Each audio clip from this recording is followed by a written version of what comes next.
on, well, as I said, it's a subject that is very close to my heart, supply chain management.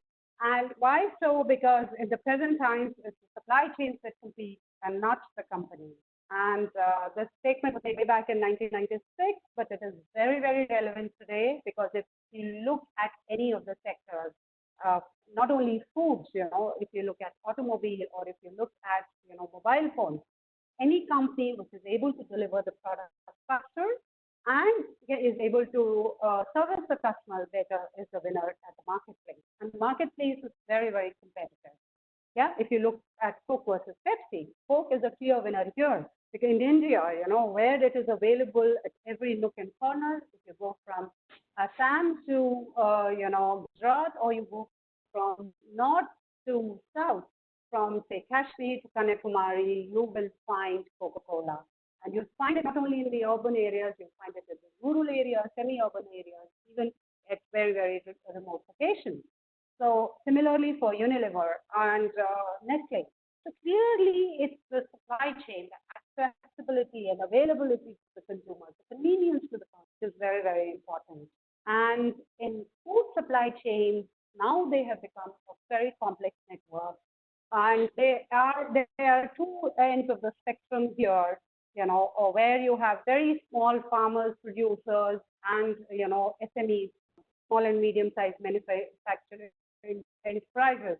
And on the other end of the spectrum, you have large multinational companies, whether they are the producers like Nestle or Coca-Cola, or retailers like Walmart or a Tesco. So it is, and they are spread across the world. Food supply chains are global. Coffee is sourced from Brazil, Ethiopia. Tea is from India. Wines are from France. So literally, the food supply chains have become global. And now they are characterized by broad product variety. So there was a time, 20 years back when tea was just tea. But if you go to any supermarket shelf, you will find hundreds of variants of tea. You'll find good teas, health teas, you'll find herbal teas, masala teas. So all kinds of packaging, all kinds of varieties.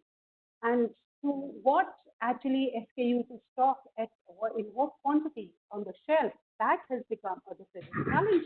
Food supply chains are also characterized by quality for the very obvious reason, and food standards. So in every country there are different food standards that every manufacturing or a food process, and the consumer also wants to know now. The informed customers, they want to know where the food is sourced from. Is it sourced from fair source? Like for example, the workers were not exploited, or the farmers were paid, reasonable wages and what there is reserved.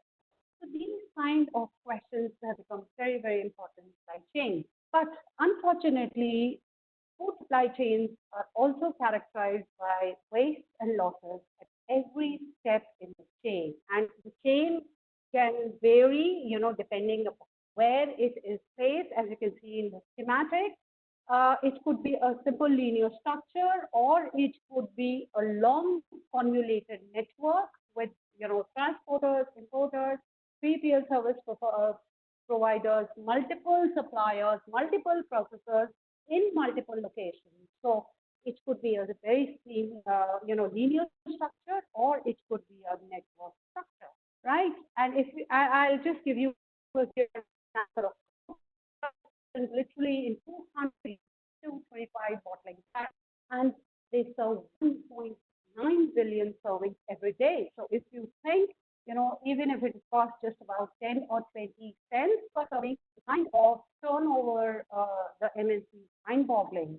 And then it has 500 beverage brands, and it launches new products, new SKU variants every year. So in 2008, 600 odd variants. To manage these variants, as I said, this broad product variety becomes a huge challenge for supply chain managers. Moving on, as I said, there are certain differences between the way food supply chains are organized in advanced countries and emerging markets. And I hope that Seamus is able to bring out, some of the differences now more clearly. Now, if you look at in the advanced countries like US or in European countries, food production is very mechanized and done on a large scale. Of course, there would be small farms also, but then, there's a heavy reliance on mechanization, whereas in India, the farms are still small and they are divided amongst family members. So the size shrinks, with every generation. We're strongly dependent. We are an agricultural society, and we are still strongly dependent on the monsoon, and the agricultural practices are still semi mechanized. So in the Western countries, like if you look at US again and Europe, there's very high quality food standards and they have regulations in place. And in India, we have Kasai coming in almost like 10 years back. Definitely, the quality standards are coming in place, but then they are not implemented or regulated very quickly.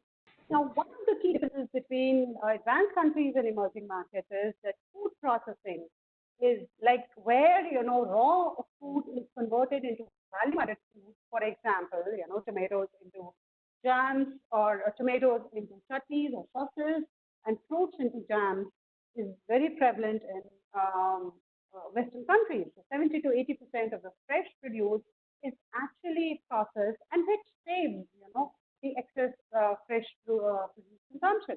Whereas food processing in India is unfortunately 10 to 15% only.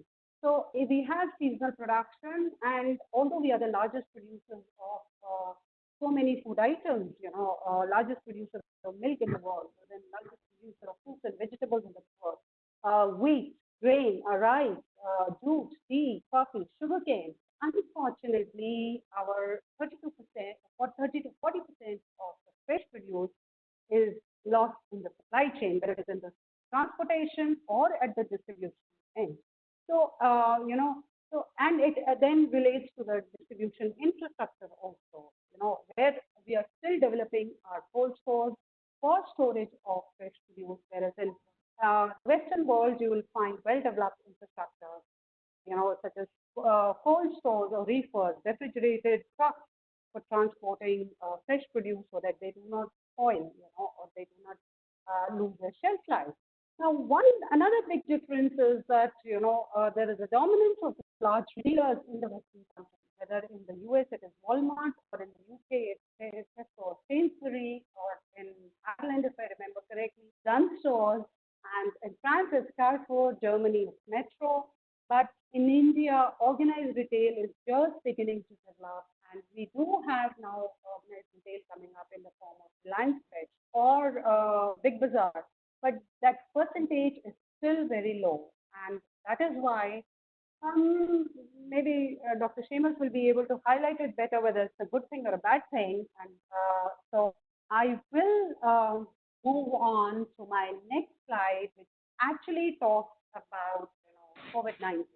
For the past 3 months, it's been very, very challenging for both the emerging economies and the Western world, as COVID pandemic has spread, and it has made the global business environment very volatile, very uncertain, complex, and ambiguous. And so most of the countries have been in a state of lockdown, whether partial or complete. In India, we have been in a state of lockdown for almost like 30 days. But I'm happy to say that, food is the only sector, and food logistics is the only sector that has been very, very active. And there has been absolutely no shortage of fresh produce or food commodities or milk or dairy products, whether in urban areas or in rural areas. And so it is, one big challenge that food sector has absolutely lived. And the question now here is that, what is the normal after COVID-19? When it gets over, or if it gets over, and I hope it gets over soon. Will it be business as usual, or what would be the new normal? And I would now request Dr. Seamus to come in and present his perspective from a Western economy side. So, Dr. Seamus, can you hear me? Yes. Thank you very much, Dr. Kumar, for that introduction and the invitation to present the webinar. And good afternoon to all. In discussions with you, Dr. Kumar, we thought that it might be interesting to share some observations that we've been making on food supply chains in Western economies. And as you've been outlining, a distinctive feature of these food supply chains is the so-called continuous replenishment model. And this is a JIT type approach. This is a just-in-time type approach. The structure of these supply chains as we go forward. But in a nutshell, the objective of these supply chains is that the retail outlet, those large retailers that you've just referred to, Dr. Kumar, receive deliveries daily. And as far as possible, they sell the product that they receive that day, so that they turn over their shelves within a day if they can. That's the stretch target. So in other words, the principle underlying this continuous replenishment supply chain is that the retailer does not hold any inventory, so that they can have as wide a product range, or as you referred to there, product variety as possible on the shelves. And this notion of a stockless or just-in-time supply chain then moves on upstream, well, as far as possible in any way. Now, for the last 15 years or more, there has been some concern about these supply chains and their ability to withstand a shock. So what happens if we have a shock? Will these supply chains be able to replenish, or will they fall over, and will we have a lot of panic buying and stock out? So that's our context. So hopefully that's clear. I thought the structure of the presentation, we might have a look at the market structure, these grocery retailers we've been talking about, but also food service. Depending on the economy, food service tend to represent about 35 or even up as high as 50% of food consumed. Food service is food prepared and consumed outside the household. Now, as we all probably know, the COVID-19 emergency means that food service is shut down. So we might spend a little while looking at the market structure. We could also spend a little while looking at the end customer or consumer behavior, particularly around channel selection and their dependence on the retailers, their efforts to buy online, and also rediscovering food preparation in the household. Because now they're not dining out, they're dining in. And will this have a longer term impact in terms of food supply chain into the future? And then maybe largely for our discussion, as you outlined, Dr. Kumar, to think about the economy in the aftermath. How might this experience impact on future supply chains at a macro level, but also, as we've just been saying, within the behaviors of consumers and others in the supply chain? You mentioned the black swan, and it's a black swan event. A black swan event is highly unlikely, if not probable, but high consequence and negative consequence. And unfortunately, this is a black swan event. So it is also unprecedented. We might say we've had other black swan events before. In Europe, we had an ash cloud that shut down all air traffic. We had tsunamis, we had floods in Thailand, etc. But we have never had, so we do think this is an unprecedented crisis. We have never had an impact on supply and demand at the same time at such a systemic level globally as we've had with COVID-19. So it's the ultimate stress test, but bearing in mind that the business continuity plans weren't designed for this. They were designed for events, but this is a very, very difficult stress test for our supply chain. So we look first at the business level, protecting the business and the buyer-supplier relationships, and see how has food industry, food supply chains, particularly those in continuous replenishment, grocery retail supply chains, responded to the emergency. So as we've been saying, one of the key aspects of this is a shutdown of food service. So while some food service, some restaurants continue to offer some products in terms of delivery to households and online purchase. By and large, we've had a shutdown of food service. So we have an unprecedented demand on retail outlets that weren't designed for this. Retail outlets were expecting to supply, 50 to maybe 65% of household requirements, consumer requirements. Now they are the main source of food. As we've established earlier, they have been operating on a continuous replenishment model. So the retail outlet places an order today at 12 noon. That order will be replenished in about 42 hours. That order will be replenished on today's Tuesday. It'll be replenished on Thursday at 6 a.m. at the back of the retail outlet. And according to the strategy, that retailer will hope to sell most of that product on that day. So when we had our initial stockpiling here, if we had people coming in buying unprecedented amounts of products, and for certain products, and they clear the shelves, that retailer does not have in her plan or his plan a replenishment of that stock until the following day. So the very first and immediate thing that these supply chains had to do was keep stock on the shelves and communicate with consumers that there is plenty of stock in the supply chain. It's just going to take a day to get here. So that was really the first phase. Keep the stock on supply chains and assure consumers that we will have supply.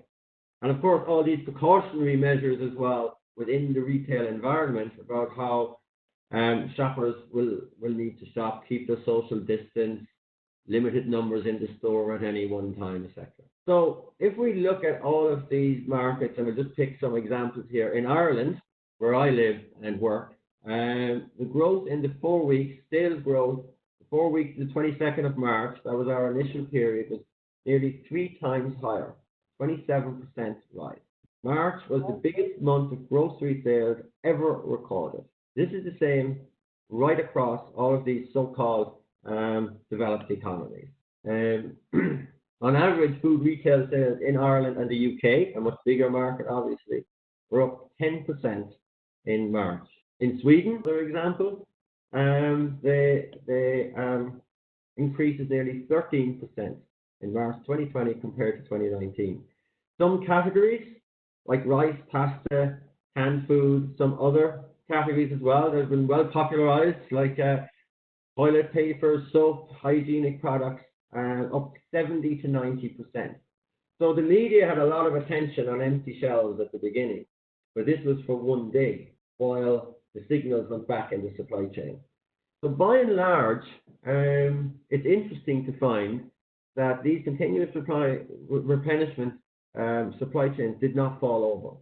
They actually continued. And we can go into some of the detail if you're interested. Suffice it to say that they did continue, and we got through phase 1. There's a huge uptake, as we can see there for the Swedish example, in online, click and collect, the store pickup, and in home delivery as well. And we'll come back to that in a few moments. Get my clicker. Okay. Same in the US, only more dramatic, as we often find in the US, a 41%, and strategies were playing on, a 41% increase in the 4 weeks to April 11th, so they were a little behind a lot of European countries. And again, some particular some particular product categories experiencing a much faster increase, high sales, very, very, very high sales, 70 to 90% increase. So that's really phase 1, was making sure the supply chain stood up and communicating to consumers how they operate. And that worked pretty well. Phase 2 of the business continuity plans that we would have already had in place, these packaged food manufacturers that you referred to, Dr. Coomer, supplying the big retailers, they already have business continuity plans in place. Phase 2 is reduced product range, that product variety you talked about earlier. So right now on our supermarket shelves, we see the supermarket shelves are still full, but they're their core products. They reduce the range of products in order to keep products onto the shelves. And that's continuing. And the online piece is a big piece, but I'll come back to that in a few moments, because that fits very neatly with the consumer behavior piece. So we've had continuous replenishment and supply chains established for 20, 30 years here. We've had a lot of concern about their ability to continue to supply. We've had an unprecedented stress test. By and large, they have continued to supply. However, the upstream is really where we expect to have the biggest challenges now as we go forward. And the waste that you might have been hearing about in supply chains is waste associated with manufacturers and further producers upstream that are supplying to food service. And their systems are bespoke to food service. Their products are designed for food service. Their packaging is designed for food service. So we have a shortage of flour in Ireland on supermarket shelves. It's not because we don't have enough flour in the country. People are baking a little more because they're at home, which we'll talk about in a moment. And so there is an increase in flour consumption, but not dramatically. We're not eating twice as much bread as we did beforehand, but they're buying the flour in the supermarket. And all of the mills that were designed to supply flour to the big bakeries are no longer supplying them to the big bakeries because they're shut down. And all what was going into food service and all of those products that were going into food service is shut down. So the ability to adjust to retail market, some dramatic pictures you might have seen and news footage and media out of the US is around this piece here. It's really around the supply adjustment from the food service. So you think about the flour I was talking about a little while ago. You're used to going business to business. Now you've got to go business to consumer. So you've got to change all of your processes and your packaging to get this flour onto the shelf. You're a dairy processor. Mozzarella is primarily a cheese for food service. Of course, pizzas are sold to food retail, but mozzarella is primarily for food service. So we've a huge problem in dairy processing, where we have excessive stocks of mozzarella, and we have to start to shift production to products that consumers want to buy in retail. We have a sharp demand for, or drop in demand for high quality beef cuts. So high quality meat cuts would normally be sold through the supermarkets, the restaurants. They are now not available. People are buying cheaper ones. So we have all of this going on in terms of the closure of food service. So while all of the attention was on the continuous replenishment model in terms of supplying retail, actually the big challenge is now upstream in the supply chain, as the supply chain adjusts to supply retail rather than food service. Just look at that 30% increase in foot traffic in US supermarkets. So this is where people have to go to get their product now. So I just popped in this. We won't dwell on it, just to show the interconnected nature of the supply chain. Every day in the food supply chain, the business executives are faced with problems every single day because it's a very, very interconnected supply chain. German agri-food sectors, especially vegetables, growers, packers, they depend on migrant labor. They can't bring migrant labor in. I'm tethered to my phone, so apologies. So UK cold storage is full because there's been product designed for food service which can no longer get in there. Also, there are contracts where there is still food coming into the UK that was bought for food service that is now no longer required. Logistics is obviously a key part of this and something we might want to come back to later. So that's a little bit on what's been going on in terms of food supply chain from manufacturers and retailers' perspective. This is the area of supply chain resilience. We've been developing business continuity plans for many, many years, and this has been our ultimate stress test. And there's lots to learn from it. Some customers are served, others are not because they're out of business, like food service. Others are not because they're not our priority, and we've had to look at our customer portfolio, and we may want to re-engage with some of those. So we've had this crisis, and we've had this winning together. Very close relationships between manufacturers and suppliers. As I said, the problem is more upstream. So in evaluating our response, we always say three things about business continuity planning in food: sourcing, data sharing, scenario planning. A really interesting thing about COVID-19 emergency is that scenario planning is not around plan B, because of that just quick glimpse you got of the interconnected nature of the supply chain. It's plan B, C, D. It's how quickly you can shift and respond to all of these problems.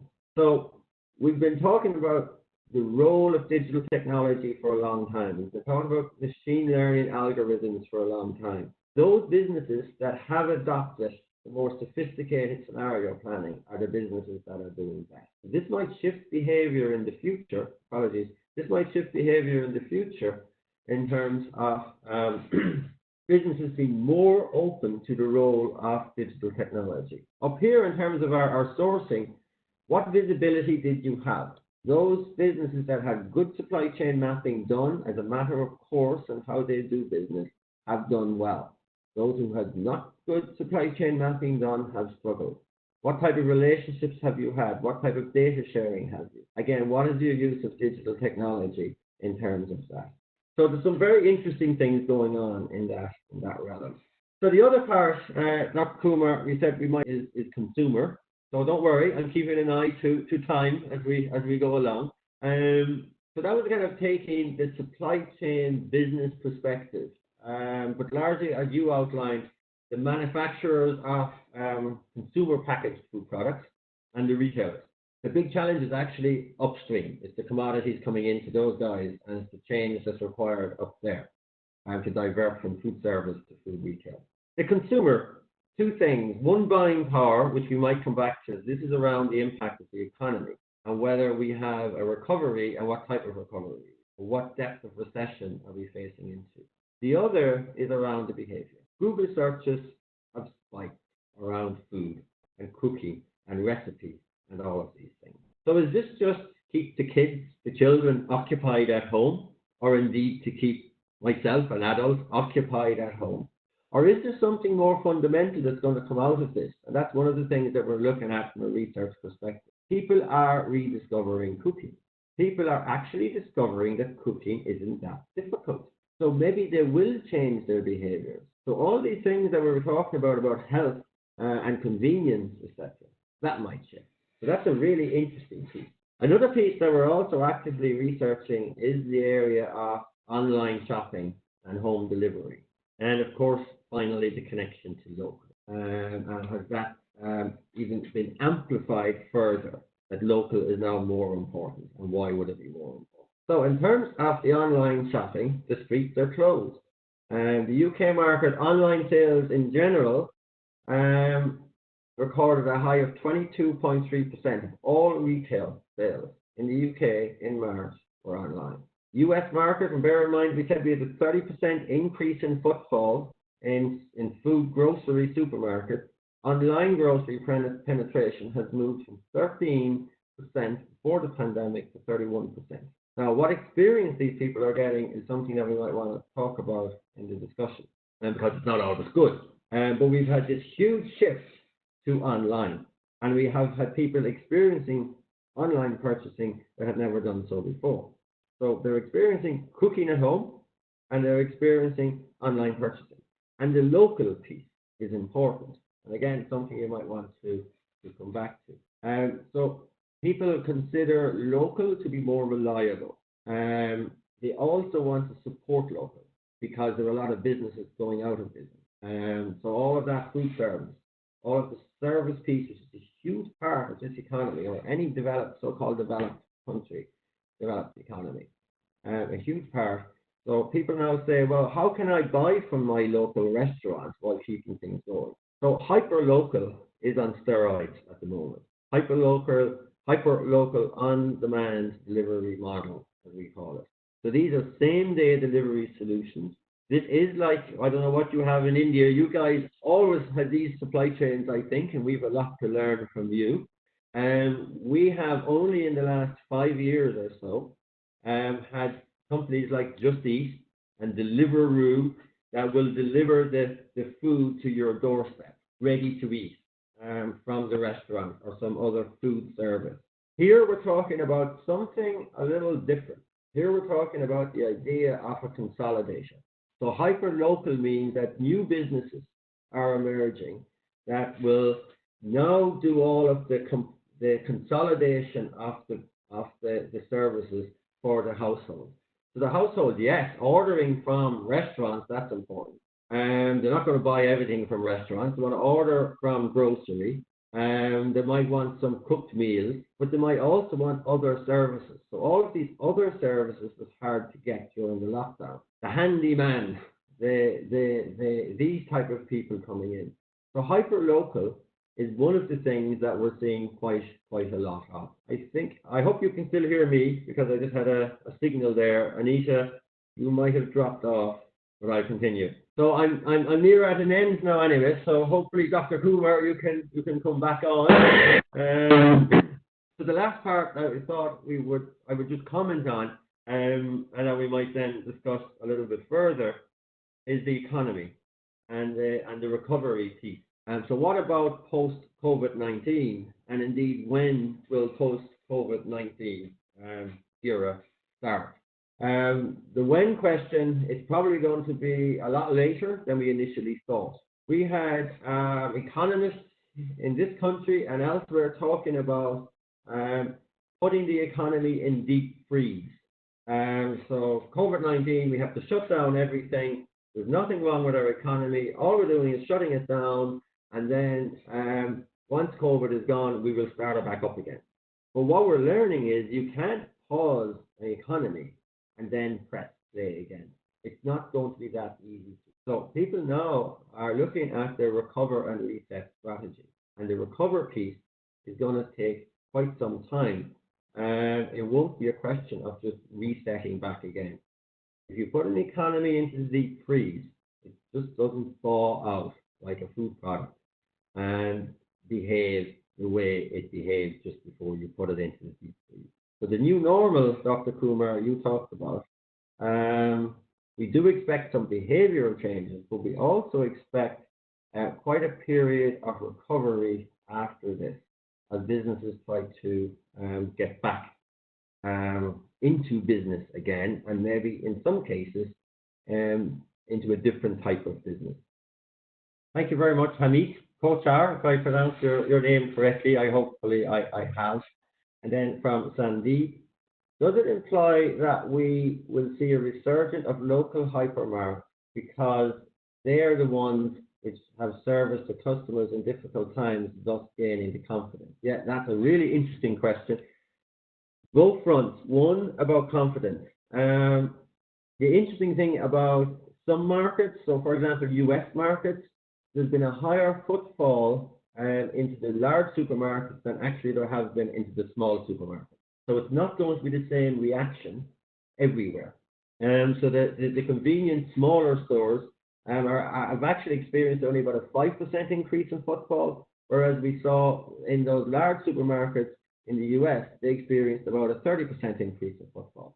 But overall, the second part of your question is a confidence thing in who we will have confidence in. I think there's an increased confidence in local, and local supply is much more important, and that's why that hyper-local will be important.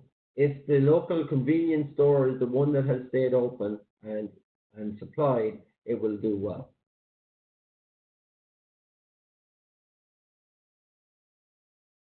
So how could post-COVID-19 prepare for any such kind of academic malady, and how could we be more prepared for the economy boost in such crises in the future? From our experience to date, our response has probably been even better than we could have thought it would have been, in that we haven't had major shortages. I think the problems are elsewhere in the economy rather than food, at least in the short term. In our supply chains, those that have been designed for the food service, that's our big fear. And the big activity now is trying to readjust those processes that they can get product into retail. The big issue really is in the economy generally and recovery. A very recent survey in the US by McKinsey on consumer sentiment found that 45% of consumers had reduced household spending and reckon they will continue to reduce household spending in the immediate term. And their immediate term, they were asked about that, was either a 2 to a 4 month type, and 50% believe their personal finances will be less. So it's a general economy that's really being hit by this, and the recovery is going to be very difficult.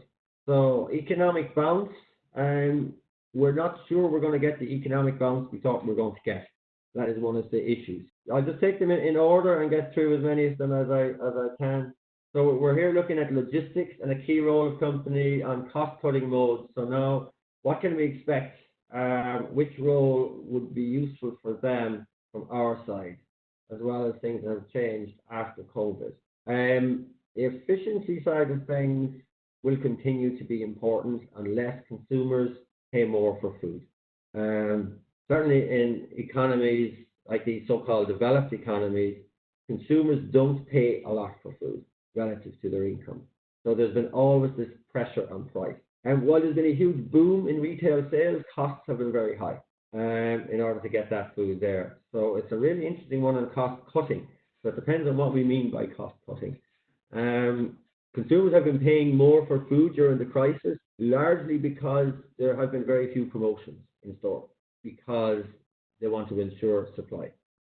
Question here on, with buying behaviour shifting from food retail to hyperlocal deliveries, how does this impact on existing quality management systems like ISO 9000 standards? Does food quality take a hit? That's a huge issue. And it's something that people are looking at. A lot of the stores here, or the small restaurants, would have had quality systems in place, but that is something that people are looking at as businesses have shifted. And people are entering food and dealing with food in different ways. That quality question is a big one. Also on the global sourcing, it's a big one. In terms of now there's a much higher risk of food fraud, of food safety incidents than there were before. And actually that's the type of thing now that a lot of professionals and researchers are starting to look at. What lessons can we learn from the present situation with respect to management of food supply chain disruptions or crises?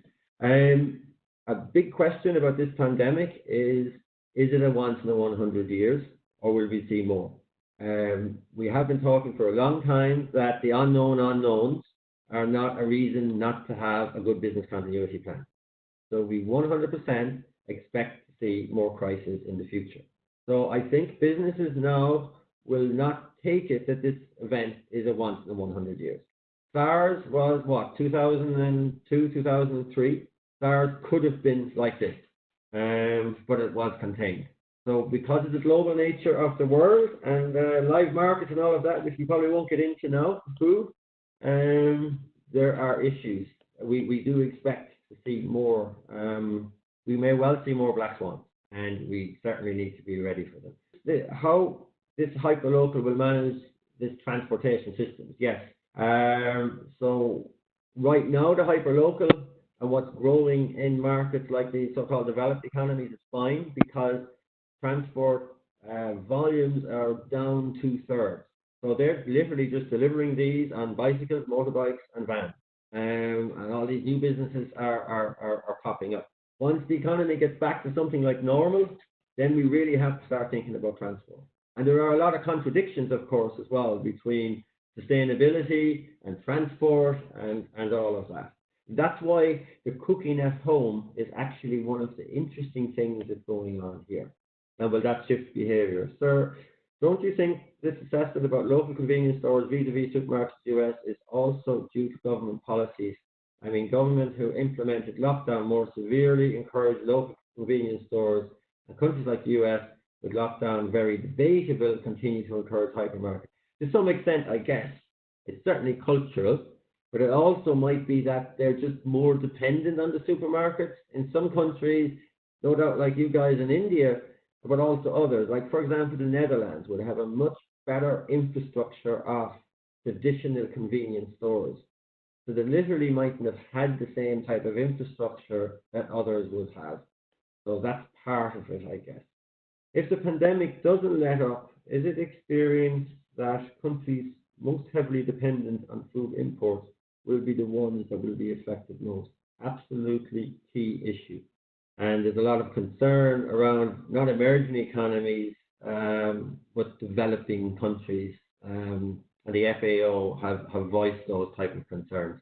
There has been very limited controls on exports of food, which is a good thing. Some countries have done it. Belarus, for example, have done it. But there's been very limited controls on borders for people not allowing exports of food. But certainly, this is going to go on longer than we thought it was going to go on initially, and countries with a high import are certainly more vulnerable.